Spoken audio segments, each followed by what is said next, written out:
The ships came without warning, and the first one landed in Tom Halvorson's herring nets. He was 61 years old, 3 hours out from Sitka, and hauling in a net that had gone strangely heavy when the sky above the water cracked open like a struck bell. There was no sound. Not really. More a pressure that popped his ears and made the gulls scream and scatter. Then something enormous slid down out of the clouds and hung there over the Gulf of Alaska, blotting out the sun, throwing a shadow so wide it swallowed his boat and half a mile of gray water besides. Tom did not drop his net. His hands kept working even while his mind tried to catch up, because that was the kind of man he was, the kind who kept doing the next right thing until his brain agreed to start functioning again. When it did, what it told him was, "That is not a plane, that is not a blimp, that is not anything from here." His radio was already screaming with a dozen panicked voices. He ignored it and watched instead as smaller shapes detached from the underside of the vast dark hull and dropped toward the water in lines, precise as falling rain. One of them peeled away from the pattern. It was coming toward him. 22 years earlier, on a night he had never told anyone about, something much smaller and much less impressive had come down in almost the same stretch of water, trailing fire, and Tom Halvorson had been the only living soul who saw it happen. Asterisk, asterisk, asterisk. That first time, he'd been 39, freshly divorced, living alone on the boat because the house had gone to Carol in the settlement and he hadn't gotten around to finding another one. He liked the boat. Nobody talked to him on the boat unless he wanted them to. The thing came down just after midnight, a streak of green-white fire that didn't behave like a meteor. It slowed too much, too fast, like something fighting its own fall, and it hit the water 400 yards off his bow with a hiss instead of a splash. Steam rolled up off the surface in sheets. Tom should have called it in. He thought about it for exactly as long as it took him to see the shape floating in the wreckage, pale against the black water, unmoving. He pulled her out with the same boat hook he used for stray buoys, because it was what was in his hand, and he never quite forgave himself for that indignity even after she told him, years later and laughing, that she hadn't minded. She was small, human-sized, which surprised him more than almost anything else that night, as if he'd expected an alien to be enormous or insectal or made of light. Her skin had a faint, cool undertone to it, like something seen through very clean water, and where a human girl would have had ordinary brown or blonde or black hair, hers was a deep, matte blue-black that didn't catch the light so much as absorb it. She was burned along one side, badly and unconscious, and she had 2 segmented ridges running from her temples back over her skull that Tom's tired, frightened mind decided were just a very elaborate haircut, because that was easier to believe at 1 in the morning than the alternative. He didn't call the Coast Guard. He didn't call anyone. He had a half-formed, superstitious certainty, the kind fishermen get about weather and luck and things that come up out of deep water, that if he handed her to the authorities, she would vanish into a room with no windows and never be seen again, and that this would be a wrong he could not undo. So instead he carried her below, laid her on his own bunk, and did the only thing he knew how to do with an injury. He cleaned it, packed it, and waited to see if she'd live. She lived. Took 11 days. For the first 4 of them she didn't wake at all, and Tom fed her water and, when he dared, broth drop by drop, and talked to her the way he might have talked to a spooked animal or a dying friend. Steady, low, about nothing in particular, the weather and the fish and the state of the engine, because the silence in the cabin felt like it needed filling and there was no one else to fill it. On the 5th day her eyes opened. They were a color he didn't have a word for, somewhere between violet and storm gray, and they fixed on him with an intelligence that made the hair on his arms stand up. She didn't speak English. He didn't speak whatever she spoke. For the first week they got by on pointing and drawing in a water-stained notebook, and Tom discovered that she learned faster than any person he had ever met. Faster than his own kids had learned to talk, faster than he'd learned to run a boat. Within 3 weeks she had enough words to ask him, haltingly, why he hadn't turned her over to his authorities. Didn't seem right, he told her. It was the whole of his reasoning, and it was enough for both of them. She told him her name was Isvith, though she said humans would find it easier to shorten, and when he tried and mangled it she laughed, a real laugh surprised out of her, and told him V would do. She never told him what she was running from, not in any detail he could piece into a coherent picture. He gathered, over the year she stayed, that there had been a war of succession where she came from, that people who should have protected her had tried instead to kill her, and that the small ship he'd found her in had been meant to carry her somewhere safe and had not made it. She never cried about it in front of him. She talked about it the way people talk about weather that has already passed. A thing that had happened to her, not a thing that was still happening. He came to learn, terrible at most ordinary things and unwilling to admit it. She burned the first 6 meals she tried to cook so badly that Tom eventually banned her from the little propane stove outright. A ban she circumvented within a week by teaching herself to cook properly out of sheer stubbornness, refusing his help every time he offered it. She got seasick for the first month, violently, and hid it from him until he caught her at the rail one gray morning and realized she'd been enduring it in silence rather than admit a body she didn't fully trust yet could betray her so completely. She asked endless, relentless questions about things Tom had never once thought to wonder about. Why humans buried their dead instead of returning them to the sea. Why his hands changed shape and hardened the way they did with work. Why he lived alone when, as far as she could tell, he did not particularly want to. He didn't always have good answers.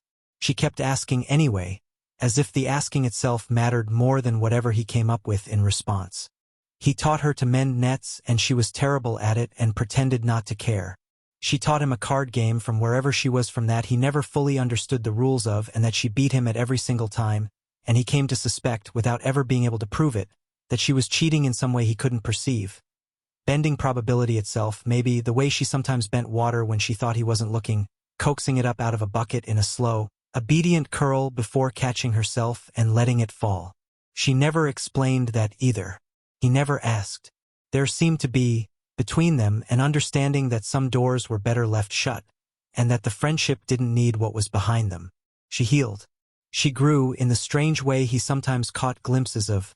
Not older, exactly, but more finished, more herself, as if she'd arrived incomplete and was quietly assembling into her full shape day by day. And on a clear night in late September, 13 months after he'd hooked her out of the water like a stray buoy, a small dark shape came down out of a moonless sky and settled on the water 200 yards off, silent as held breath. She knew before he did. She was already standing at the rail when he came up from below.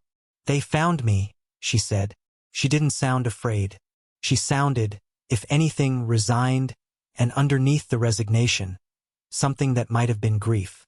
"You want to go?" "I don't have a choice, Tom." She used his name so rarely that it always startled him when she did. "But I would have liked one more year." He didn't ask her to stay because he understood, in the blunt and uneducated way he understood most things, that whatever she was running from was bigger than his boat and his nets and his quiet life, and that keeping her here wouldn't save her, it would only put off the day the danger found them both.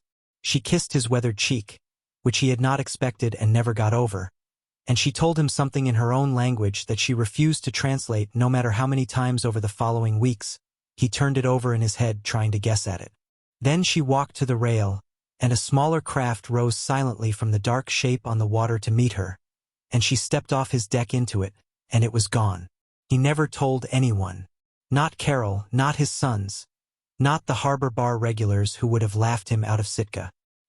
He simply went back to fishing, and time did what time does, and the memory settled into the back of his mind like a stone dropped into deep water, always there, never quite reached again. Asterisk, asterisk, asterisk. Now the sky over the Gulf of Alaska was full of ships that made his boat look like a bath toy, and one of the small craft breaking off from the swarm was coming straight for him, and something in Tom's chest, some old, worn muscle he hadn't used in 22 years, recognized the shape of it before his conscious mind caught up. It landed on the water without so much as a ripple and extended something that might have been a gangway or might simply been a suggestion of one, light solidifying into a surface. The figure came down it. She was tall now, taller than he remembered, though he supposed that was fair, given how much time had passed, and she wore something that was less armor and less robe than both those words implied, dark and fluid, that moved like it was still deciding what shape to be. The ridges at her temples, the ones he'd once mistaken for hair, were fuller now, patterned with a faint bioluminescent thread of blue-white that pulsed, slow, like a second heartbeat. Behind her, on the deck of the craft, half a dozen armed figures stood at a rigid, disciplined stillness that made his old Coast Guard-adjacent instincts sit up and pay attention. They did not follow her onto his boat. They did not move at all. She stopped 6 feet from him, and for a long moment neither of them said anything, and Tom had the dizzying sense of looking at two people at once. The burned, half-drowned girl he'd hauled out of the water with a boat hook, and whatever this was now, standing on his deck like something out of an old painting of judgment.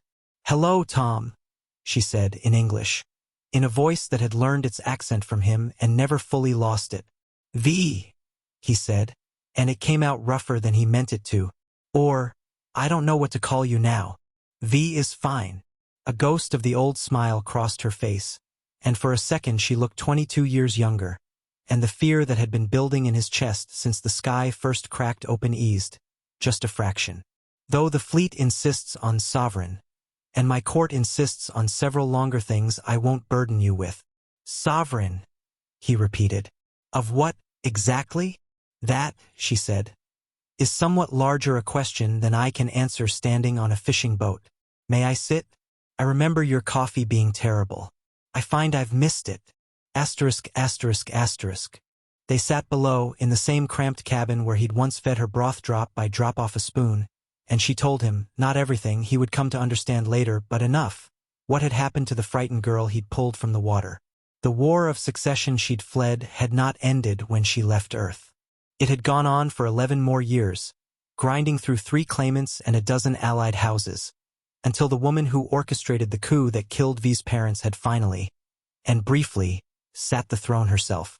V had spent those years not hiding, as Tom had assumed, but building, quietly assembling allies among the outer trade houses who'd been squeezed and bled by the new regime, learning to fight in ways her murdered mother never had, becoming, in her own careful telling, someone the coup's architects had badly underestimated by assuming a 15-year-old girl who vanished during the purge was simply dead. 9 years ago, she'd come back with a fleet of her own. The war that followed was, by her account, mercifully short, and by every account Tom would later be able to piece together from the crew who did talk to him, one of the bloodiest conflicts the region had seen in 3 centuries. She did not dwell on the details. What she told him instead, watching him over the rim of a coffee mug she was visibly enduring rather than enjoying, was that she had won, and that winning had put her in a position she'd never particularly wanted and could no longer set down. Sovereign over a coalition of 11 star systems and the trade lanes that connected them, answerable to a council of househeads who mostly feared her and a population that, by turns, revered and resented her for it. "And now you're here," Tom said, "with about 1,000 ships." 41, she said. "It only looks like 1,000. She said it lightly, but her eyes didn't match the lightness. "Tom, I need to tell you why, and I need you to understand it's not a courtesy call." He set his own mug down. Something in her tone had reached back through 22 years and found the part of him that used to sit up at midnight and listen for engine trouble. "There's a reason no one from my side of the sky came looking for this system in all that time," she said. "Earth sits inside a region my people call disputed space. Not owned, not claimed, simply avoided, because 3 separate powers have old, unresolved arguments about who gets first right of contact with unaligned worlds inside it. For 200 years, the argument kept everyone out, kept you safe by accident. And now the argument is over.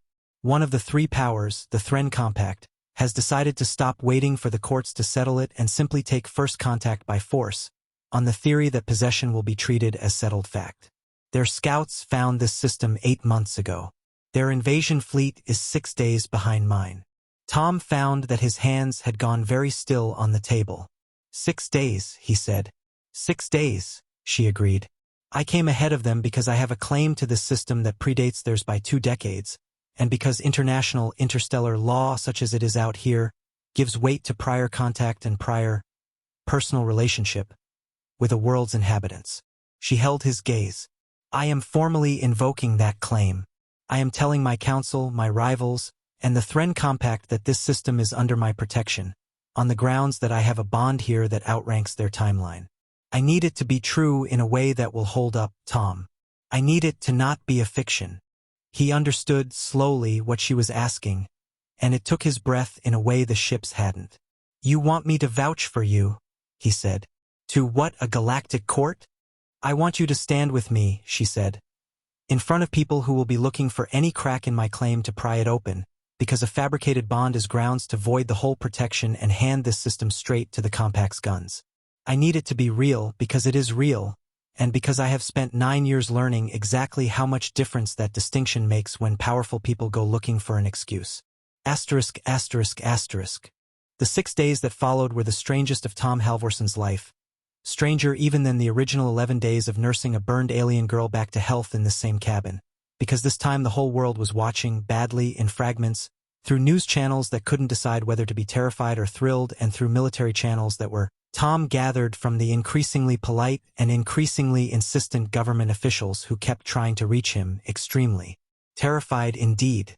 A pair of them found him on the 2nd day, flown up from Anchorage on a helicopter that had clearly been requisitioned on about an hour's notice, and they sat in his cabin, the same cramped table, the same worn bench seats, asking him questions in the careful, overcalm tone of people who had been told very firmly not to alarm the witness and were alarmed themselves regardless. They wanted to know what she'd told him.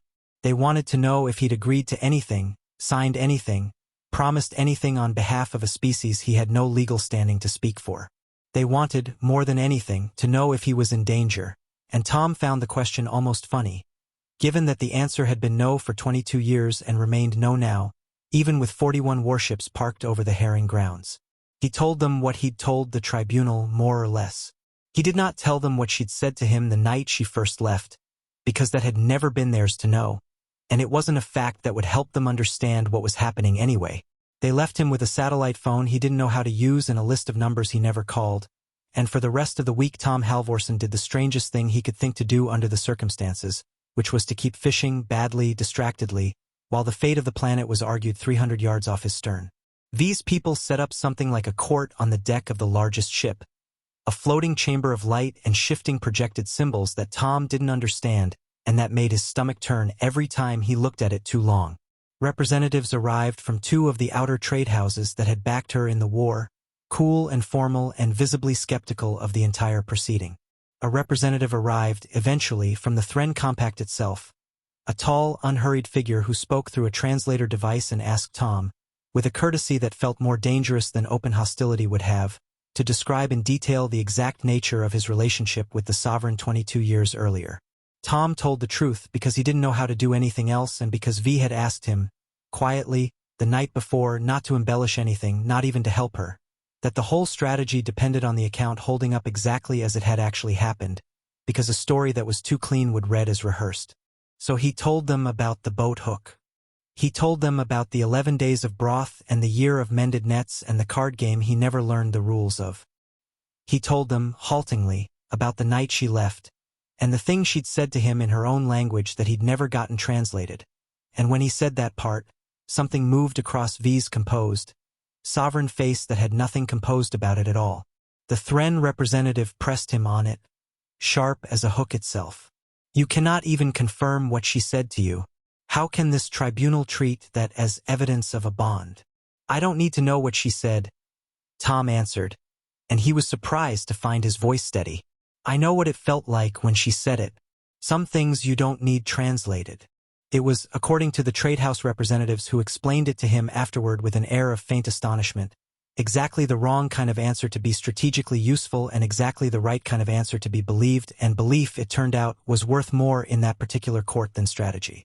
Between sessions, Tom had time to notice things he was too rattled to notice the first day.